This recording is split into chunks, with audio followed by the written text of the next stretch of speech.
హల్లెలూయా, హల్లెలూయా. Divine mercy series 2వ ఎపిసోడ్లోకి మీ అందరినీ కూడా ఆహ్వానిస్తున్నాం.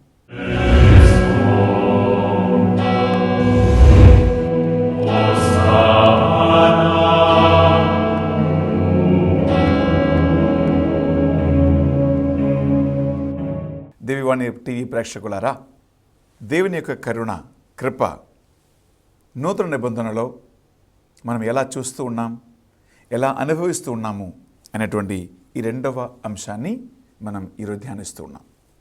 Praise the Lord. Hallelujah, hallelujah. నూతన నిబంధనలో మొదటిగా బిడ్డలారా, తల్లి మరియమ్మ స్తుతి గీతం అనగా లూకా శుభవార్త 1వ అధ్యాయంలో 54 ఈ 2 మనం చదివితే అక్కడ తల్లి మరియమ్మ దేవుని స్తుతిస్తూ ఉండగా ఆమె పాడిన స్తుతి గీతములో 2 అంశాలు మనం చదువుతూ ఉన్నాం.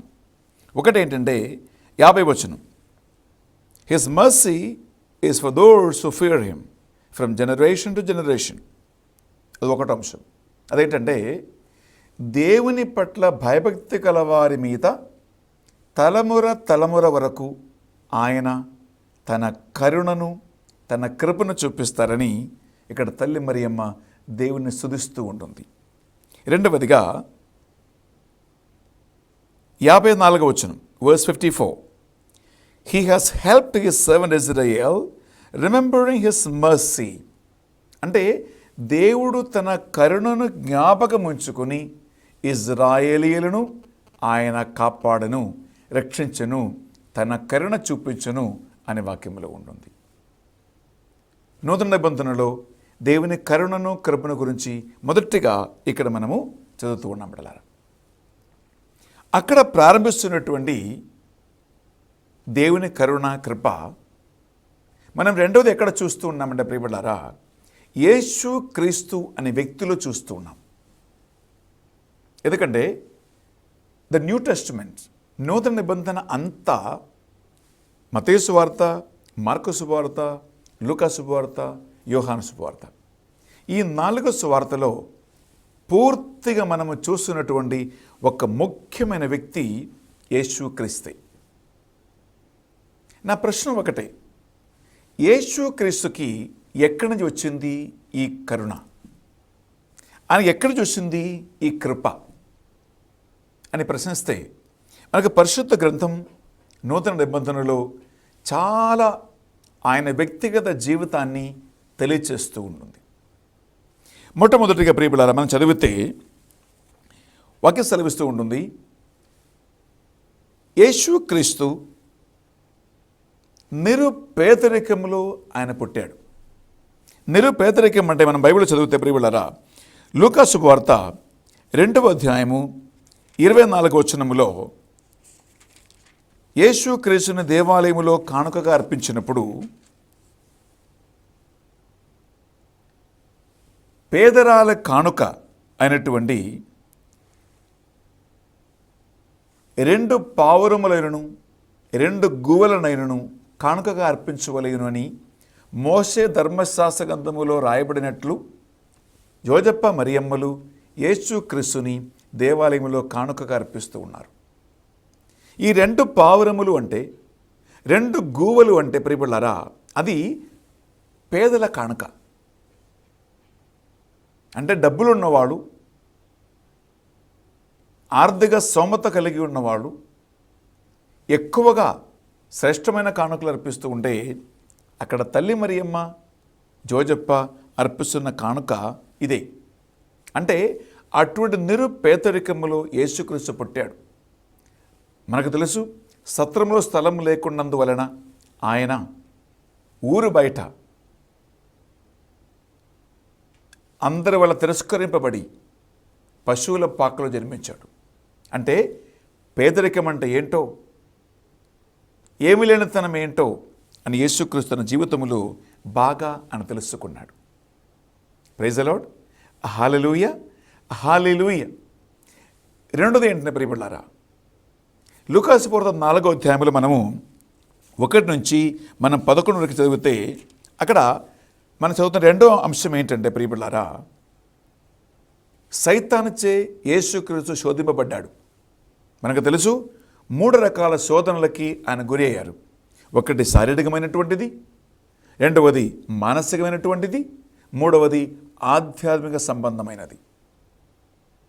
ఈ ప్రపంచంలో ఉన్న ప్రతి ఒక్క మనిషి శోధనకు గురి అవుతాడు.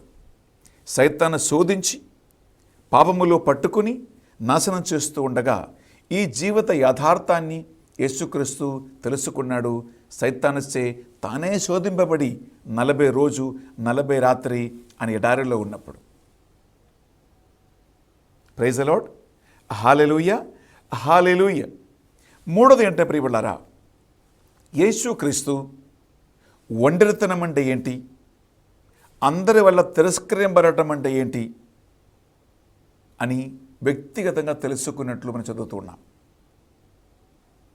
ఆయన బండ్రోతులతో ప్రధానార్చకులతో గెత్సెమనే తోటలో ఆయన అరెస్ట్ చేయబడినప్పుడు వాక్యం సెలవిస్తుంది, ఆయన శిష్యులందరూ కూడా ఆయన శిష్యులందరూ కూడా యేసుక్రీస్తుని వదిలిపెట్టి పారిపోయారు అని వాక్యం సెలవిస్తూ ఉంటుంది.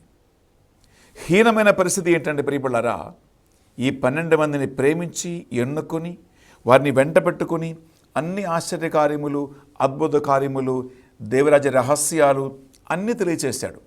అయినప్పటికీ ప్రియబిడ్డలారా, మార్కు సువార్త 14వ అధ్యాయము 50-51 నుండి చదివితే అక్కడ ఎంత దారుణ పరిస్థితి అంటే, యువకుడు ఒకడు దూరం నుంచి యేసుక్రీస్తుని వెంబడిస్తూ ఉన్నాడు.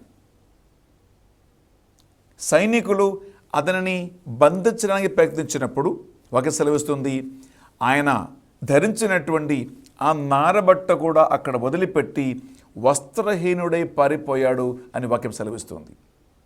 అంటే తిండి కంటే, ఇల్లు కంటే ఒక మనిషికి బట్టలు అంటే సిగ్గు ఒక మనిషికి చాలా ముఖ్యం.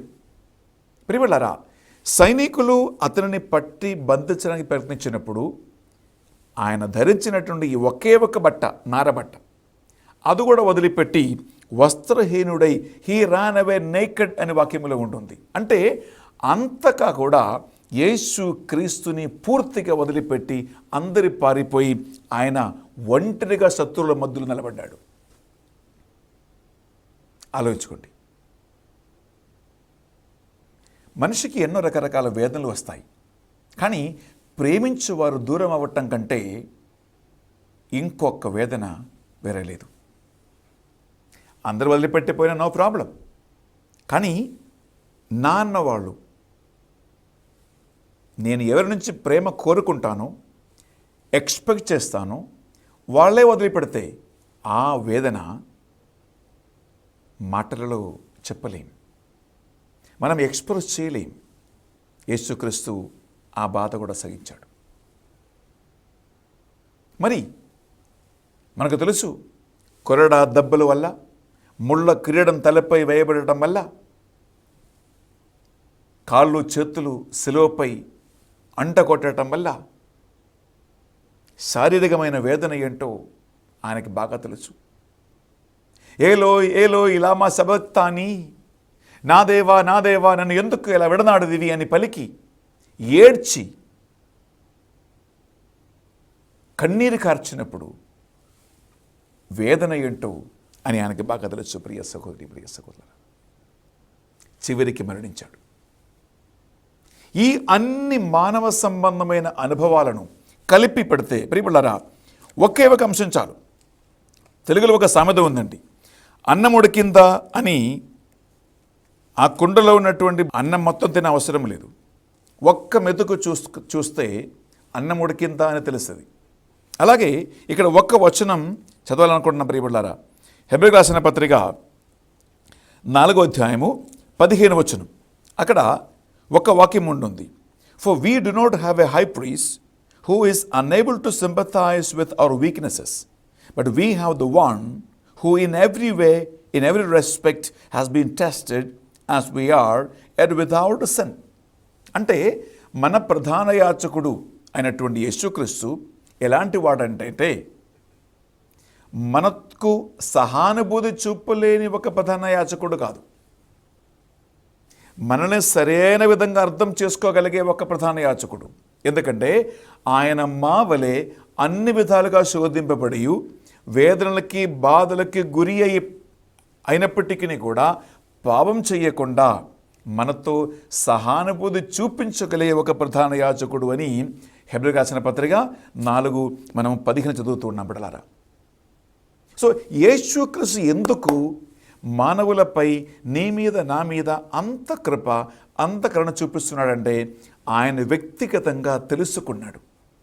ఒక మనిషి పడుతున్న బాధ, ఒక మనిషి పడుతున్న వేదన, ఒక మనిషి సహనం తెలుసు. అందువలన ఆయన మనపై ఆ కృప ఆ కనికరము ఎక్కువ చూపిస్తూ ఉన్నాడు. అందుకే నూతన నిబంధనలో శ్రేష్టమైనటువంటి ఒక వ్యక్తి యేసుక్రీస్తు తన కృపను తన కనికరము మానవులపై హేరాళము కృమ్మరిస్తూ ఉన్నాడు. Praise the Lord. Hallelujah, hallelujah. అంత ఒక మంచి యేసుక్రీస్తుని మనము బైబిల్లో చూస్తూ ఉన్నాం. కరుణ కలిగిన కృప కలిగినటువంటి ఆ దేవుడు, తండ్రి దేవుడు యేసుక్రీస్తుని మన కోసం ప్రసాదించి ఆయన కూడా కృప కనికరము కలిగి ఒక దేవుడుగా మన ముందు ఉన్నాడు. ఒక చిన్న బ్రేక్ తీసుకుంటాం and will come back again for the continuation of God's word.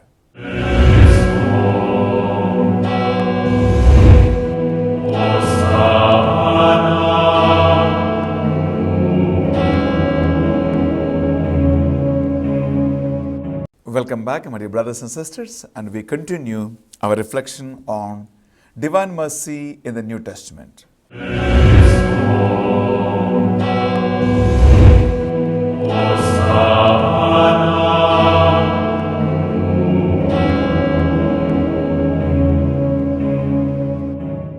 Praise the Lord.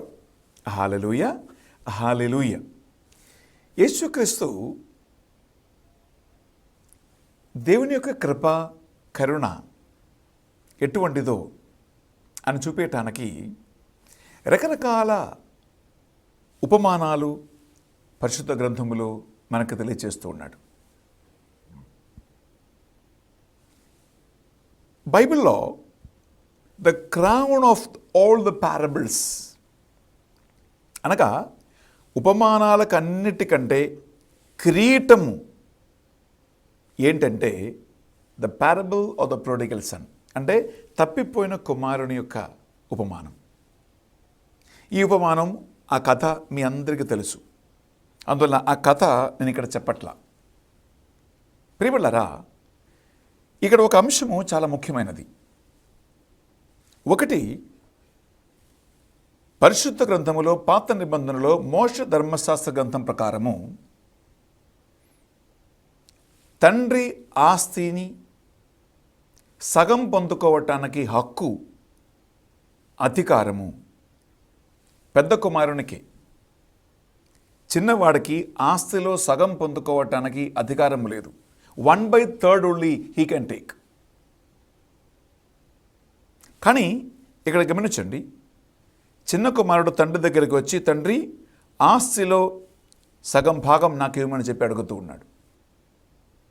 అంటే ఆయనకి హక్కు లేదు, అయినప్పటికీ తండ్రి ఇస్తూ ఉన్నాడు.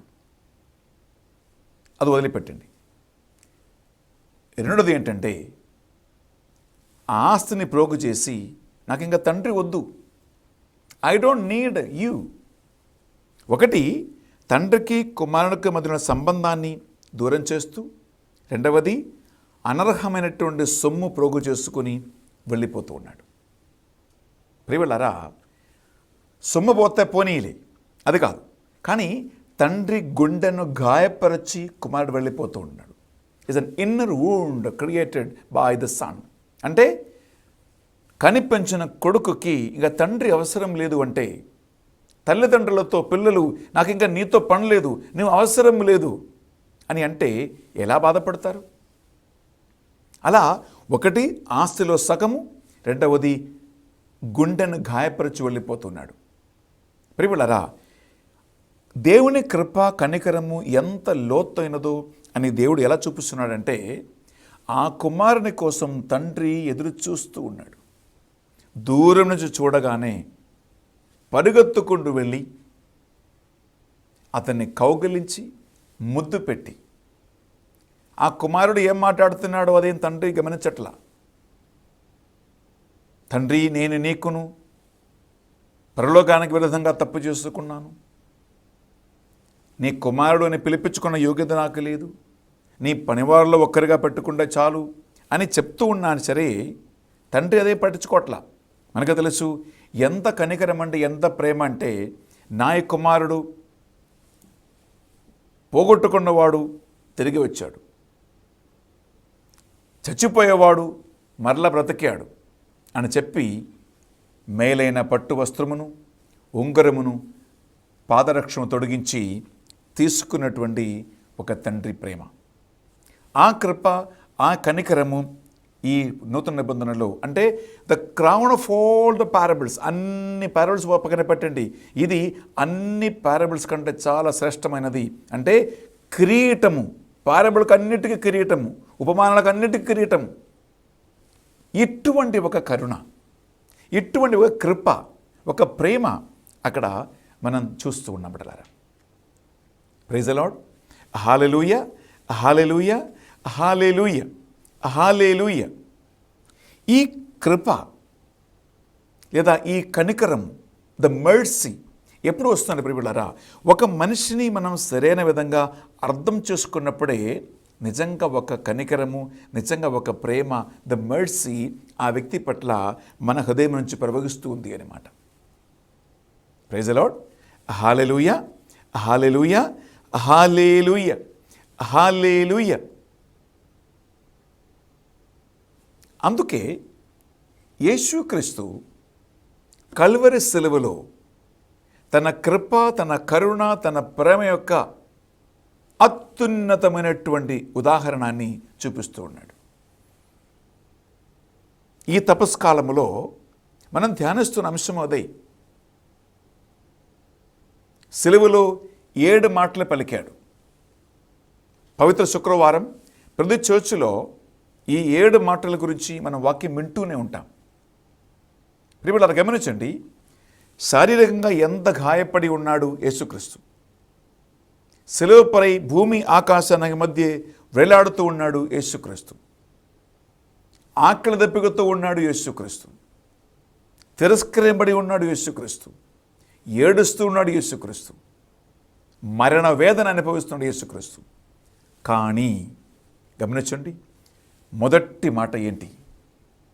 తండ్రి, వీరు చేస్తున్నది ఏమిటో వీరు ఎరగరు గనక వీరిని క్షమింపుము, వీరిని మన్నింపుమని మొదటి మాట శత్రువుల కోసం ఆయన పలుకుతూ ఉన్నాడు.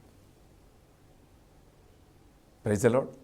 హల్లెలూయా, హల్లెలూయా, హల్లెలూయా, హల్లెలూయా. ఆ కల్వరి సిలువలో అనంతమైనటువంటి కరుణ, అనంతమైనటువంటి తన కృప, తన ప్రేమ ఆయన చూపిస్తున్నాడు ప్రియబడ్డారా. ఎందుకు నశించిపోతున్న మానవులని తన శిలువ మరణము ద్వారా రక్షించటానికి ఆయన ఏర్పరచినటువంటి అనంతమైనటువంటి ఒక ప్రణాళిక. ప్రియబడ్డారా, ఎంత బాగుందంటే యోహాను సువార్త 3వ అధ్యాయము 14వ వచనంలో ఒక మాట నేను చదువుతూ ఉన్నాను.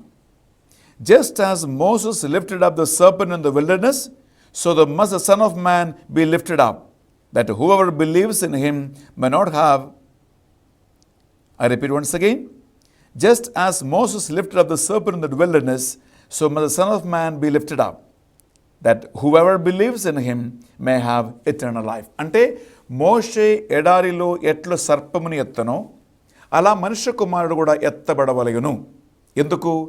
ఆయనలో విశ్వసించు వారు ఎవరూ కూడా నాశనమైపోకుండా అందరూ నిత్యరక్ష పొందటానికి ఆయన అట్లు చేస్తును అని యోహాను 3:14-15 మనం చదువుతూ ఉన్నాం. అంటే అందరి రక్షణ కోరుకున్నటువంటి యేసుక్రీస్తు అంతగా ఆ కృప, అంతగా ప్రేమ మన పట్ల అని చూపిస్తున్నాడు. ఒకటి, నశించిపోతున్నందరినీ రక్షించటానికి. రెండోది ఏంటంటే ప్రియబిడ్డలారా, పాపులు హృదయ పరివర్తనం చెంది పాపాలు ఒప్పుకొని ఆయన దగ్గరికి తిరిగి రావటానికి. మూడోది ఏంటంటే ప్రియబిడ్డలారా, రోగులు, అనర్గవస్థలో ఉన్నవాళ్ళు, వేదనలో బాధల్లో ఉన్నవాళ్ళు ఆయన పొందిన గాయముల నుండి, ఆయన వేదన నుండి, ఆయన కార్చిన రక్తము నుండి స్వస్థతను, విడుదలను పొందుకోవటానికి అని మనం బైబిల్ చదువుతూ ఉన్నాం. అందరి సమస్యలకి, అందరి వేదనలకి, అందరి బాధలకి ఒకే ఒక పరిష్కారం. అంటే ఆయన ఏం చెప్పాడు? తన స్నేహితుని కోసము ప్రాణం త్యాగం చేయటం కంటే ఇంకొక అధికమైన ప్రేమ లేదు. ఆ మాట చెప్పటం మాత్రం కాదు, నిజమైనటువంటి తన జీవితంలో అది చేసి చూపించాడు. తండ్రి, నీ చేతికి నా ఆత్మను సమర్పిస్తున్నానని చెప్పి మరణించినప్పుడు ఆ పరిపూర్ణమైనటువంటి కృప, పరిపూర్ణమైన ప్రేమ అక్కడ సమాప్తమైనది. ప్రియ సహోదరి, ప్రియ సహోదరులారా, praise the Lord. Hallelujah, hallelujah, హల్లెలూయా. అంటే ఇక్కడ ఒక అంశము మేము తీసుకురావాలనుకుంటున్నాం ప్రియబిడ్డలారా. ది డే ఆఫ్ అటార్న్మెంట్ అన్నమాట. అంటే పాప పరిహారార్థపు బలి సమర్పించబడినటువంటి ఒక ముఖ్యమైన అంశం. పాత నిబంధనలో కరుణాపీఠం మీద ప్రధానార్చకుడు వెళ్ళి 7 సార్లు జంతువుల యొక్క రక్తం అక్కడ పోసి ప్రజలందరి పాప పరిహారార్థమై బలి అర్పించేవాడు. పండుగ నాడు ప్రతి సంవత్సరము అది రిపీట్ చేస్తూ ఉండేవాడు. కానీ యేసుక్రీస్తు కల్వరి శిలువలో వన్స్ అండ్ ఫర్ ఆల్, అంటే ఒకే ఒకసారి ఆయన అర్పించినటువంటి ఆ బలి ద్వారా ప్రియబిడ్డలారా, మరి ఇంకా ఎప్పుడును కూడా ఒక బలి అర్పించే అవసరము లేకుండా యేసుక్రీస్తు మన కోసం మరణించినప్పుడు ఆ కల్వరి శిలువ యాగబలిలో పరిపూర్ణమైనటువంటి శాశ్వతమైనటువంటి ఒక అర్పణ బలి ఆయన తనను తాను సమర్పించుకున్నాడు. నేను వాక్యం చదువుతూ ఉన్నాము. హెబ్రీయులకు రాసిన పత్రిక 10వ అధ్యాయం ప్రియబిడ్డలారా 11, 12 వచనాలు. And every priest stands day after day at his service, offering again and again the same sacrifices that can never take away sin. But when Jesus Christ has offered for all time a single sacrifice for all our sins and sat down at the right hand of God the Father. అంటే పాత నిబంధనలో పాపము పూర్తిగా పరిహరించబడలేదు. జంతువుల, మేకల రక్తము ప్రతి సంవత్సరం ప్రధాన అర్చకుడు గుడారములో ప్రవేశించి ఆ మర్సీ సీట్ అంటే కరుణాపీఠం మీద రక్తం పోసి పాపముల పరిహార బలి అర్పించేవాడు ఎవ్రీ ఇయర్, ప్రతి సంవత్సరము. కానీ యేసుక్రీస్తు ఎంత కృప చూపిస్తున్నాడంటే, ఎంత కరుణ చూపిస్తున్నాడంటే, ఒకే ఒకసారి ఆయన స్వయంగా జంతువుల, మేకల రక్తము కాకుండా తన సొంత ప్రాణమే, తన సొంత రక్తమే ధారగా పోసి మన కోసం అర్పించిన ఒకే ఒక పరిశుద్ధ బలి ద్వారా వాక్యం సెలవిస్తుంది, ప్రతి సంవత్సరము ఆ బలి, పాప పరిహార బలి అర్పించే అవసరం లేకుండా ఆ ఒకే ఒక యాగబలిలో, ఆ రక్తములో పూర్తిగా సకల మానవుల పాపము కొట్టివేశాడు, శాపము కొట్టివేశాడు, పాపములు మన్నించాడు. కంప్లీట్లీ రిమూవ్డ్ అనమాట. అంతగా ఆ కృప, అంతగా ఆ ప్రేమ ప్రియబిడ్డలారా మనము ఈ నూతన నిబంధనలో మనము చూస్తున్నామన్నమాట. Praise the Lord. Hallelujah, hallelujah, hallelujah. అది ఎవరి కోసం? నశించిపోతున్నటువంటి ప్రజలందరినీ కూడా తన దగ్గరికి ఆహ్వానించటానికి, చేర్చటానికి ఆయన హృదయం నుండి ప్రవహిస్తున్నటువంటి, తన స్వయంగా అనుభవించినటువంటి ఆ కృప, ఆ కరుణ. ఎందుకు? మత్తయి సువార్త 18వ అధ్యాయము 14వ వచనంలో వాక్యం ఉందండి. నా ఈ చిన్నవార్లలో ఒక్కరు కూడా నాశనమైపోవట పరలోకమందున్న నా తండ్రి చిత్తం కాదు అని తెలుసుకొనుడు. It is not the will of God that we die and we be destroyed. ప్రియబిడ్డలారా, తల్లిదండ్రులకి 3 పిల్లలు ఉంటే ఆ 3లో ఒక్కరు కూడా చనిపోవటము తల్లిదండ్రులు ఎప్పుడు కోరుకోరు. వాళ్ళు బ్రతికే ఉండగా ఏ ఒక కూతురు, ఏ ఒక కొడుకు చనిపోవటము, హాని కలగటము, యాక్సిడెంట్ అవ్వటము, ప్రమాదం జరగటము, రోగము రావటము ఎవ్వరు కోరుకోరు. అంటే తల్లిదండ్రులుగా మీరున్నప్పుడు మీ పిల్లల పట్ల మీకున్న ప్రేమ, జాలి, కరుణ ఒక నిమిషం ఆలోచించుకోండి. అందుకే వాక్యం సెలవిస్తూ ఉంటుంది, నా ఈ చిన్న వారులలో, నా చిన్న బిడ్డలలో ఏ ఒక్కరు కూడా నాశనమైపోవుట పరలోకమందున్న నా తండ్రి చిత్తం కాదు. అందువల్ల ఆ కృపలో, ఆ కరుణలో అందరూ రక్షించబడే ఒక గొప్ప అవకాశము యేసుక్రీస్తు ఈ నూతన నిబంధనలో మన కోసం తెరచిపెట్టాడు. అందరినీ చేయి చాచి ఆహ్వానిస్తూ ఉన్నాడు. ఈ 2వ ఎపిసోడ్లో ఈ కరుణను, ఈ కృపను ధ్యానించుకుంటాం. నువ్వు, నీ కుటుంబం, మనం అందరము ఆ కరుణ తన మీద అనుభవించుకుంటూ రక్షణ మార్గంలో ప్రవేశిస్తాం. ప్రార్థించుకుందాం. కృపగల మా దేవ, మా పాప పరిహారార్థమై నువ్వే కలువరి శిలువలో మా కోసం మరణించి ఆ రక్షణ మాకు తెచ్చావు. నశించిపోతూ మమ్మల్ని కాపాడావు.